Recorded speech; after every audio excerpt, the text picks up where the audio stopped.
BSc fourth semester का जो पहला चैप्टर है उसमें एक शार्ट नोट आता है ड्यूल नेचर ऑफ इलेक्ट्रॉन्स या डी ब्रॉगली इक्वेशन। तो डी ब्रॉगली इक्वेशन या ड्यूल नेचर ऑफ इलेक्ट्रॉन ये क्या है, इसके बारे में आज हम लोग बात कर लेते हैं। 2 नंबर का आपका क्वेश्चन आएगा तो आप जो है इसको अच्छे से लिख देंगे तो आपको अच्छा नंबर मिलेगा। तो ड्यूल नेचर ऑफ इलेक्ट्रॉन्स क्या है कि ड्यूल नेचर ऑफ इलेक्ट्रॉन्स ये है, डी ब्रॉगली ने ये कहा कि electrons behave as a particle as well as wave. जो इलेक्ट्रॉन्स होता है, इलेक्ट्रॉन्स में दोनों प्रॉपर्टीज पाई जाती हैं। ये इलेक्ट्रॉन्स पार्टिकल की तरह भी व्यवहार करता है और वेव की तरह भी व्यवहार करता है। तो हम ये कह सकते हैं कि डी ब्रॉगली स्टेट्स दैट कि electrons have matter properties and wave properties. यहां पर हमने लिख भी दिया है, यहां पर देख लीजिएगा कि de Broglie state that electron behave as particle as well as wave. This properties of electron is known as dual nature of electron. तो ये ड्यूल नेचर ऑफ इलेक्ट्रॉन है। डी ब्रॉगली ने Planck's quantum theory, Einstein mass energy equation की मदद से de Broglie find out a expression for wavelength of electrons.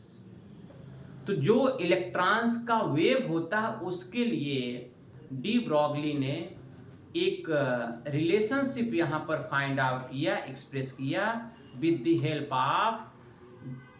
Help of Planck's quantum theory and Einstein mass energy. तो यहाँ हमने लिख भी दिया है कि using the Planck's quantum theory and Einstein mass energy, D. Broglie express a relationship for expressing the wavelength of waves for a electron। तो electron के लिए वेवलेंथ को फाइंड आउट किया। According to Planck's quantum theory क्या होगा, Planck's quantum theory क्या है, E is equal to H nu हो गया।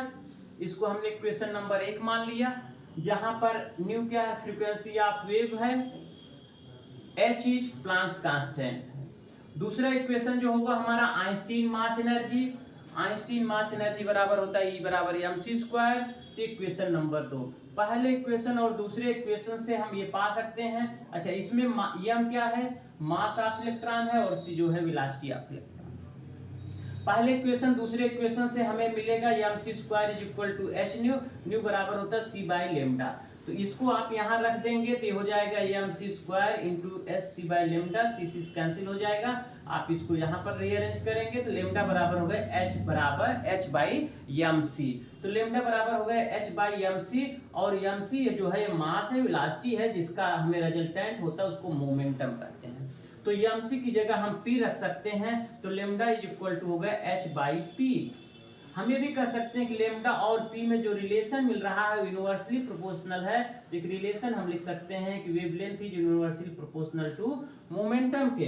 तो ये जो इक्वेशन नंबर 3 है, इस इक्वेशन नंबर 3 में जो लेम्डा है, इस लेम्डा को हम de Broglie wavelength of electron कहते हैं। लेम्डा को हम क्या कहेंगे, de Broglie wavelength of electron कहेंगे, और जो इक्वेशन नंबर 3 है इसको हम डी ब्रॉगली इक्वेशन कहते हैं।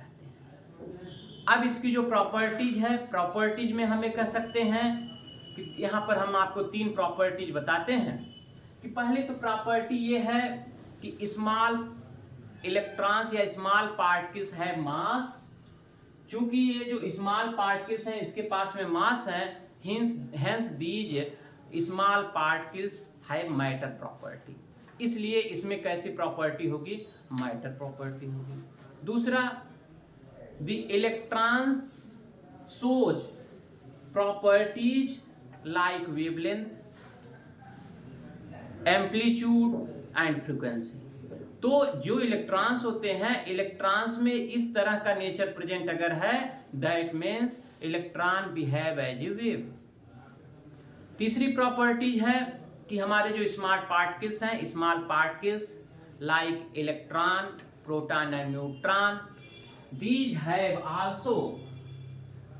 these also shows dual nature, hence when they move। इनमें भी वो दोनों जो स्मॉल पार्टिकल्स हैं, इलेक्ट्रॉन, प्रोटॉन, न्यूट्रॉन, जब ये मूव करते हैं ये भी ड्यूल नेचर का मतलब ये हुआ कि ये भी मास मैटर की तरह और वेव की तरह, दोनों की तरह बिहेव करते हैं। तो ये हमारे 3 प्रॉपर्टीज हो गए।